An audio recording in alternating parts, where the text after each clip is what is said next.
Olá, eu sou a Tayana Conrad e começa agora mais um programa Conexão Legislativa.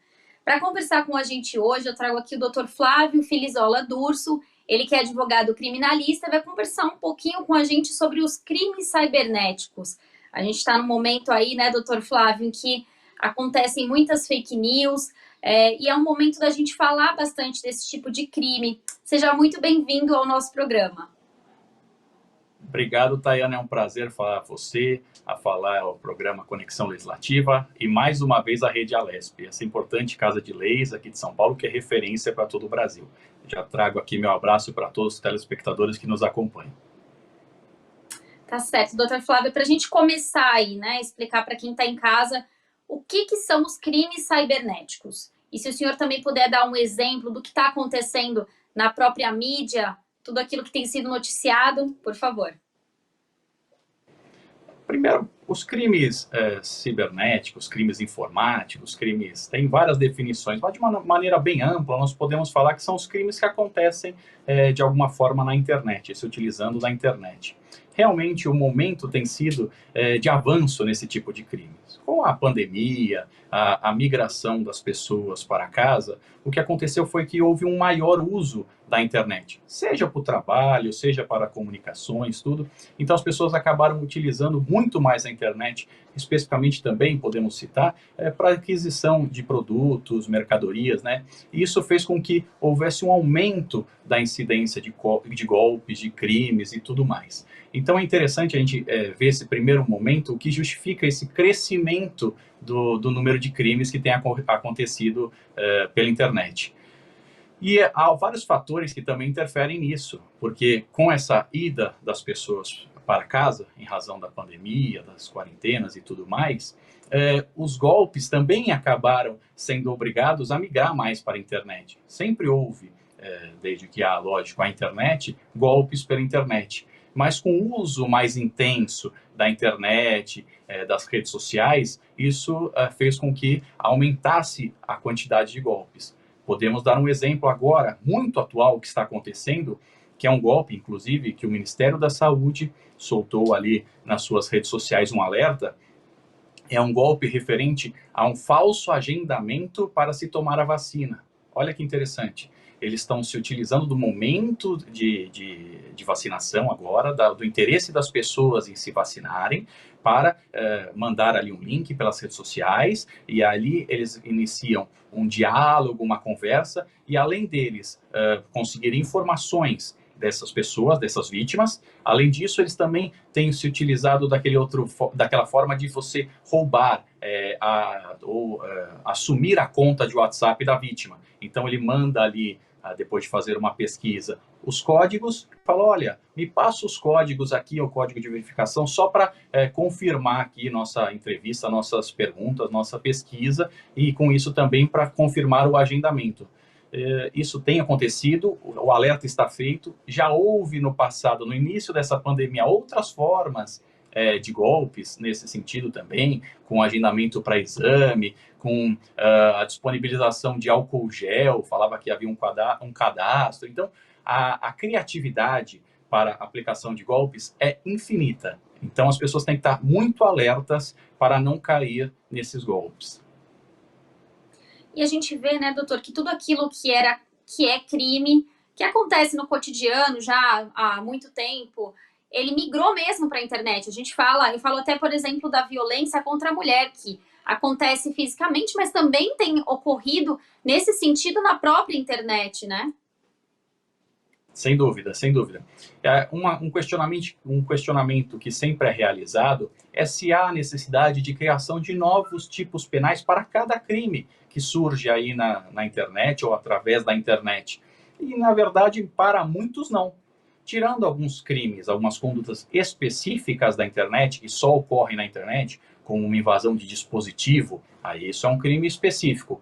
Tirando esse, os crimes contra a honra já existem, o estelionato já existe. Então, já o ordenamento jurídico do Código Penal já é suficiente para punir muitos desses crimes. Alguns de forma ainda tímida, vamos assim dizer, de forma não adequada.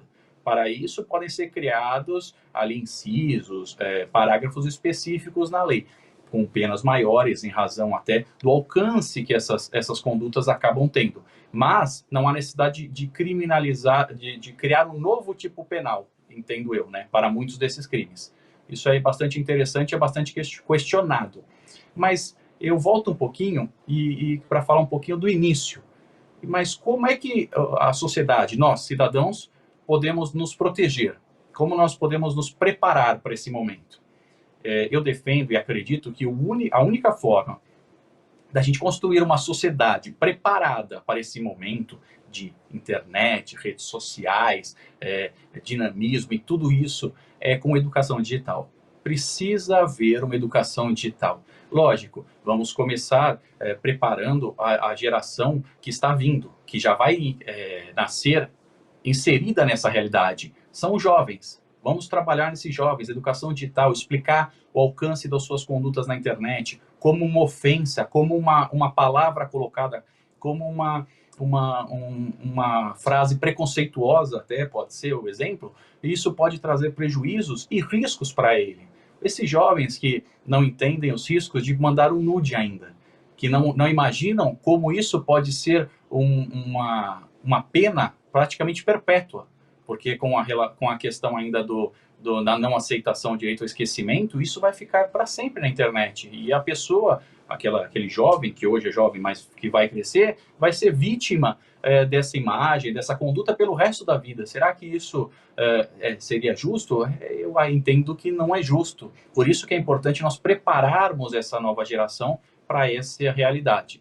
E além desses jovens, dessa nova geração, não podemos esquecer de nós, né, que já estamos inseridos, não nascemos muitos nesse momento de informática, já havia tecnologia, mas não nesse nível, e os que nasceram antes, em épocas até que televisão era preto e branco, nem existia. Então, é interessante para a gente preparar essas pessoas e informar essas pessoas para que elas não caiam em golpes, para que elas saibam usar a internet de forma segura, ou o mais segura possível, porque a internet jamais é 100% segura. Até para ilustrar essa situação, eu posso trazer um exemplo de um caso que nós tivemos, que um indivíduo que nos procurou e contou que ele, sabendo das coisas, ele não caiu num golpe de WhatsApp. Aquele golpe que hoje é muito comum, até fica este alerta, o indivíduo pega um número aleatório, coloca o nome da pessoa, pega a sua foto na internet e passa a falar ali com pessoas próximas pedindo dinheiro. A desculpa é sempre a mesma. Desculpa, posso te incomodar? É um minutinho só. Tentei fazer um pagamento, não consegui, travou o banco, e eu precisaria que você fizesse esse pagamento para mim, e amanhã mesmo, no primeiro horário, eu lhe devolvo. E esse indivíduo não caiu no golpe, mas a sua avó, que já mexe em celular, na internet, tem ali um smartphone, acabou caindo e transferiu quantias consideráveis para esses criminosos. Então a gente não pode esquecer dessas pessoas que estão ao nosso lado, que estão convivendo com a gente, que estão inseridas nessa nova realidade, mas que muitas vezes não têm a cautela que nós temos, aquela desconfiança, sabe? Aquela coisa que nós temos sempre que ter quando estamos na internet. É desconfiar de tudo. Agora, doutor, me parece, o senhor me corrige até se não for, que esses criminosos, eles já têm essa educação digital, eles são bem inteligentes para usar todas essas ferramentas na internet, mas me parece que eles são bem valentes também. Por que será isso? Será que é porque ainda a legislação não acompanhou o mesmo raciocínio, ainda não temos penas duras realmente? É mais difícil mesmo encontrar os autores desses crimes? Por favor, explica pra gente. Tayana, muito boa a sua pergunta e nos faz refletir sobre algumas coisas. Primeiro, a questão do criminoso, né? Aquele que comete o crime. O criminoso sempre tem a certeza da impunidade. Se ele tiver a certeza da punição dele, ele não vai cometer o crime. Se fosse assim, nós temos exemplos inúmeros, a questão das leis dos crimes hediondos que não reduziram os crimes. Nós temos assaltos que parecem mais cenas de filme e que acontecem e os crimes são apenados com penas severas, inclusive por causa dos armamentos e tudo mais. Então, não é a pena não é simplesmente a pena que vai inibir os criminosos de praticar determinado crime.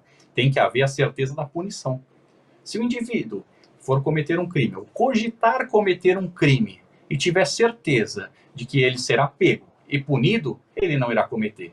Agora, se o indivíduo for cometer um crime, independente da pena, inclusive se ele tiver conhecimento da pena que ele está sujeito, mas tiver a certeza da impunidade, com certeza ele não vai deixar de cometer o crime. Porque tanto faz a pena ser de 1, 5, 10, 20, 50, 100 anos, que no caso no Brasil não existe, mas até uma prisão perpétua. Se ele tiver certeza da impunidade, aquilo não vale nada, de nada. É a letra fria da lei, para ser bastante claro. E com relação aos crimes virtuais, né, os cybercrimes, realmente, para alguns crimes, é necessário que haja como eu falei no início da nossa conversa, uma pena maior realmente, pelo alcance.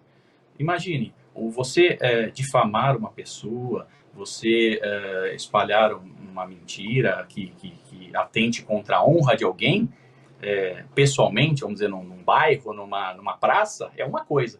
Você colocar uma ofensa numa rede social, sendo que você é uma pessoa que tem um alcance de milhões de pessoas, sem dúvida, a consequência é muito maior e muito mais severa. Então, precisa haver realmente uma distinção com relação à pena para alguns crimes que são cometidos pela internet. E agora, quem é vítima? Tem uma pergunta que eu queria, como o senhor pode falar melhor de legislação. Quem é vítima de um crime da internet, seja ele qual for, o que deve se fazer primeiro e como a legislação protege essa pessoa, essa vítima? O indivíduo que é vítima de um crime, de forma ampla ou geral, ele deve buscar as autoridades para comunicar o crime. Porque se a autoridade policial, no caso a polícia, porque se a autoridade policial, polícia civil, não for comunicada da incidência ou da existência deste crime, ela não irá investigá-lo. E se não houver investigação, não haverá punição. Simples assim. Então, o indivíduo deve comunicar o Estado através, geralmente, do boletim de ocorrência, para que se tenha conhecimento da existência do crime e haja todo o processo de investigação, processo criminal, onde deve haver deve estar resguardado o direito de defesa dos acusados e, ao final, em havendo uma condenação, para que o responsável seja punido de forma bastante clara, bastante tradicional. Não há diferença com relação a isso para os crimes informáticos ou cybercrimes. A diferença está com relação às provas. Por quê? Na internet, ou no meio digital, as informações são muito dinâmicas e se perdem muito rápido. Então é importante, por exemplo, um print screen da tela, uma ata notarial, dependendo do crime. Então, tem que haver a cautela com relação à manutenção das provas, porque isso realmente, se o indivíduo não se atentar a isso, acaba perdendo e isso prejudica e muito aí a acusação. Então, doutor, se a gente tiver que dar umas dicas para quem está em casa para não cair nesse tipo de crime, porque é a melhor saída, porque ser vítima desse crime é muito complicado, até para se provar e realmente colocar aquele criminoso na cadeia ou que ele pague pelo que ele fez, enfim, de outras formas. Então, dá uma dica para quem está em casa do que fazer para se proteger, para não cair nesse tipo de armadilha. A gente sabe que elas estão por todos os lados, de todas as formas, desde uma compra na internet que você faz até injúria, difamação no própria rede social, por exemplo, né? Como eu falei, é por isso que é importante a educação digital. Seria, até para ilustrar um pouco essa questão da educação digital, seria o que está acontecendo hoje, seria mais ou menos como você pegar ali uma canoa e entrar num mar revolto, no alto mar, porque você enxerga o que está acontecendo, você tem informação do que está acontecendo na internet, realmente um ambiente totalmente inseguro, né, para as pessoas que não estão preparadas, e mesmo assim você entra e navega, tal. Então é apenas para ilustrar como isso é perigoso. A chance da canoa virar é muito grande. Por isso, como os indivíduos ou as pessoas podem diminuir os riscos? Primeira coisa, informação. Informação é tudo. A pessoa ter conhecimento de que estão, por exemplo, sendo aplicados golpes pelo WhatsApp, faz com que ela fique alerta. E essa desconfiança pode ser o diferencial entre ela cair ou não no golpe. esse golpe que nós falamos agora do WhatsApp tem sido muito comum, porque é fácil.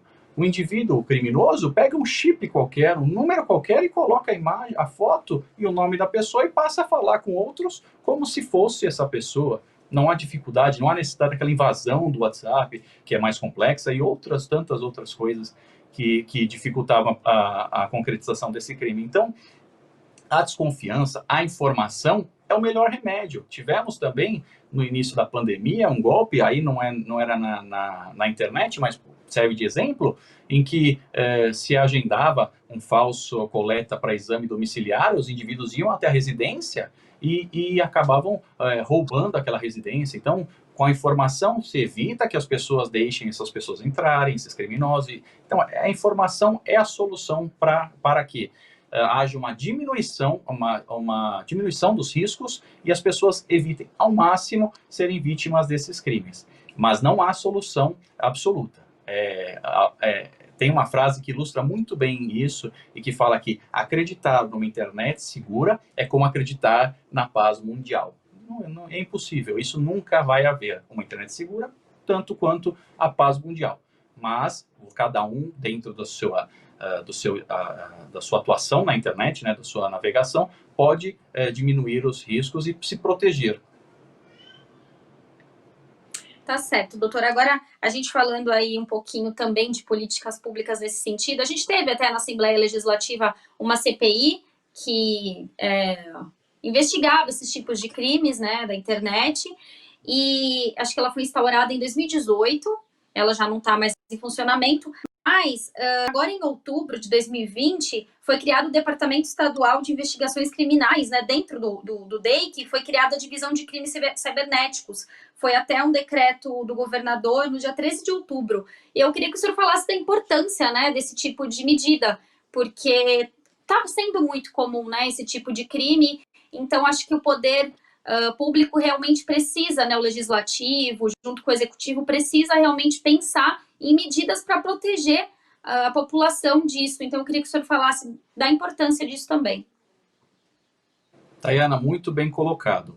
O poder público tem a obrigação de investir, capacitar os investigadores, os delegados, para que eles possam ter formas de trabalhar com conhecimento primeiro, né? E também investir em tecnologia.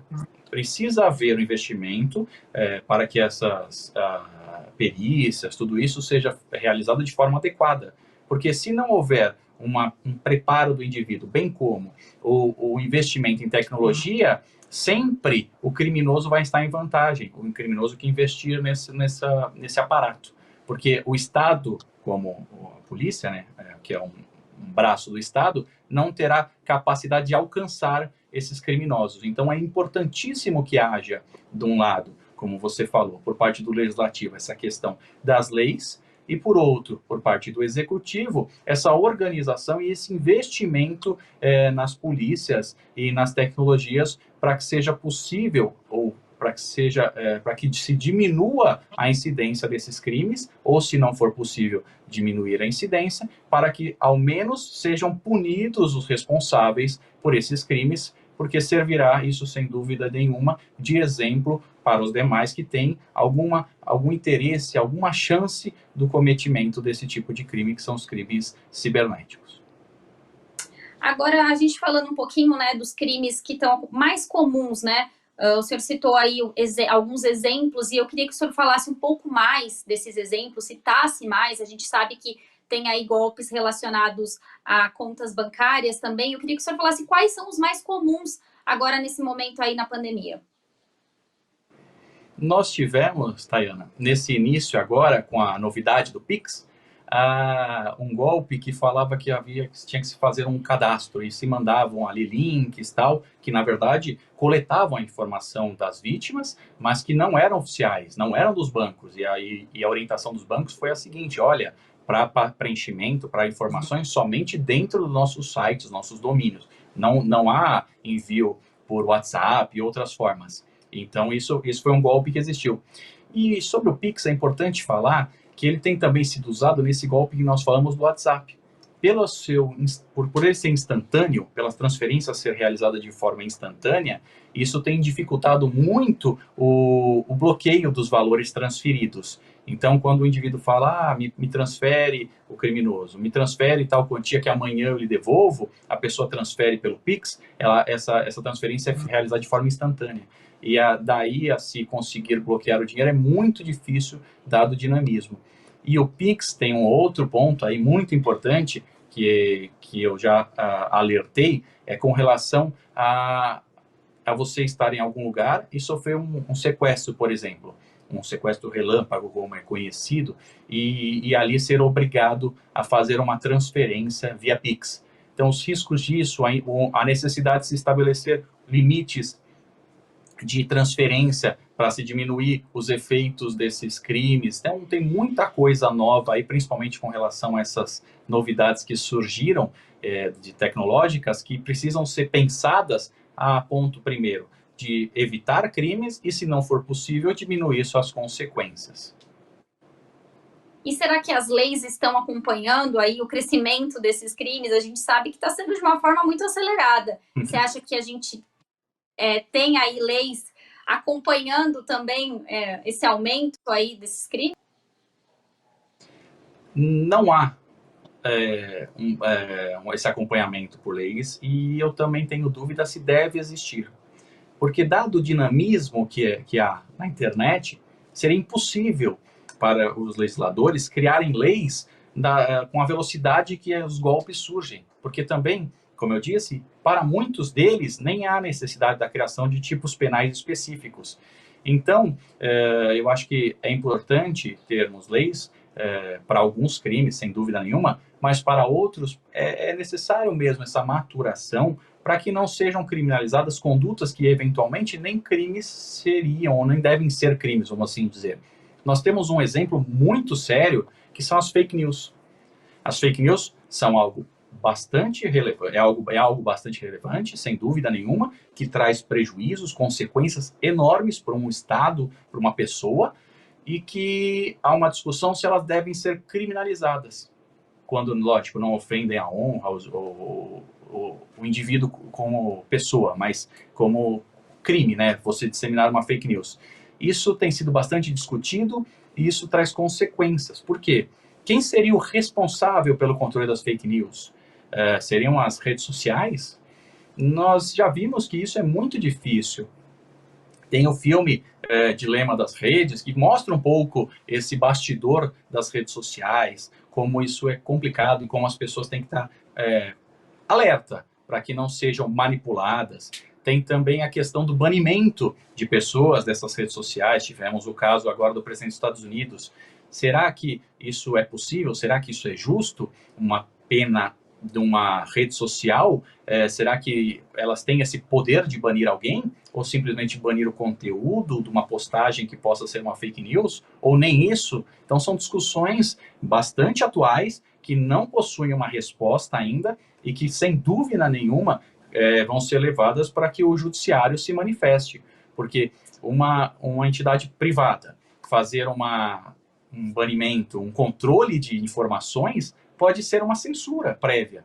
E aí uma entidade privada, uma empresa, fazendo censura, é muito difícil.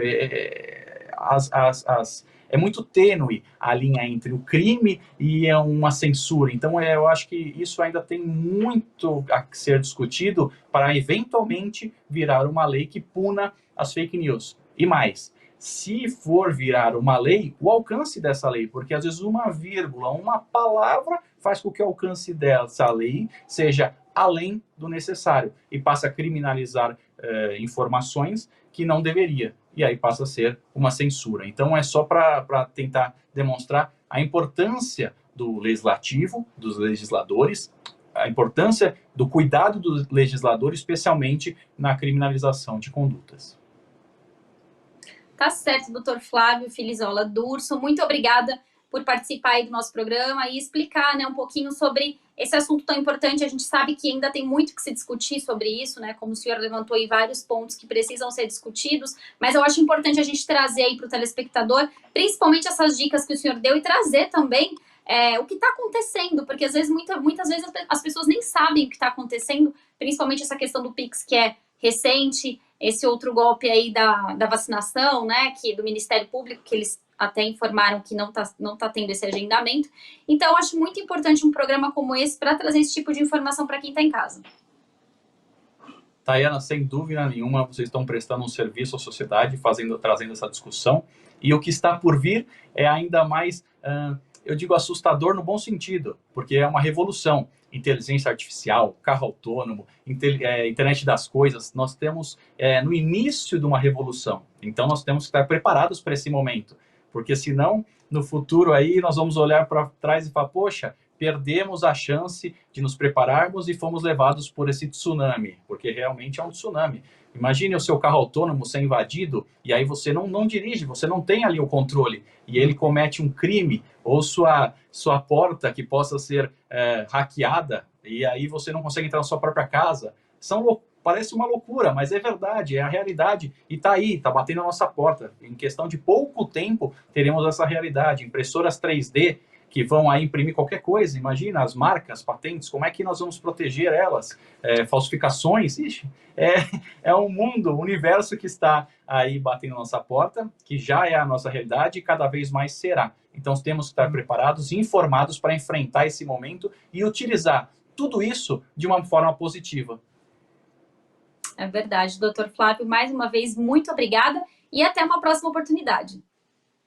Obrigado, estou sempre à disposição e um abraço a todos.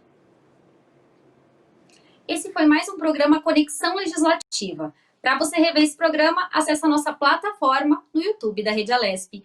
Muito obrigada e até um próximo programa. Tchau, tchau.